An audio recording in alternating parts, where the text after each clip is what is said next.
जिसके तहत विभिन्न श्रेणियों के लोगों को फ्रंटलाइन वर्कर्स मानते हुए उनके टीकाकरण करने का फैसला लिया गया है। इसके साथ ही राज्य के पत्रकार और वकीलों और उनके परिजनों को भी फ्रंटलाइन वर्कर के समान ही टीकाकरण करने की घोषणा की गई है। गौरतलब है कि इस संबंध में मुख्यमंत्री भूपेश ने पहले निर्देश दिए थे, लेकिन मामला न्यायालयीन होने के कारण लंबित था। बता दें कि कई अन्य राज्यों में पत्रकारों और वकीलों को फ्रंटलाइन वर्कर मानते हुए उनका टीकाकरण किया जा रहा है, लेकिन सीएम भूपेश ने इससे एक कदम और आगे बढ़ते हुए राज्य के पत्रकारों और वकीलों के साथ ही उनके परिजनों को भी फ्रंटलाइन वर्कर के समान टीकाकरण में प्राथमिकता देने की घोषणा की है। इसके साथ ही राज्य सरकार के कर्मचारी, राज्य पब्लिक सेक्टर अंडरटेकिंग्स के कर्मचारी और इनके इमीडिएट परिजन भी शामिल हैं।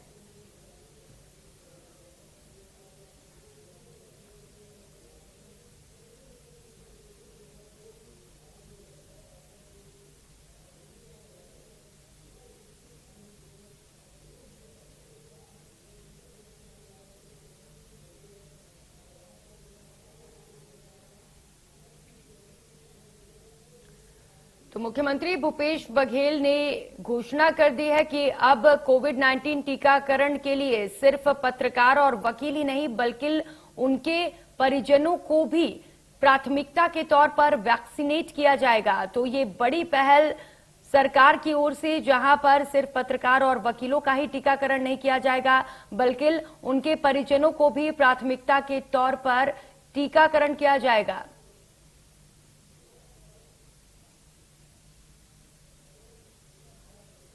तो ये बड़ी घोषणा मुख्यमंत्री भूपेश बघेल की ओर से। बता दें, लगातार ये मांग की जा रही थी कि पत्रकार और वकीलों को भी फ्रंटलाइन वर्कर्स में डाला जाए और इसके साथ ही ये मांग की जा रही थी कि प्राथमिकता के तौर पर उन्हें टीकाकरण दिया जाए।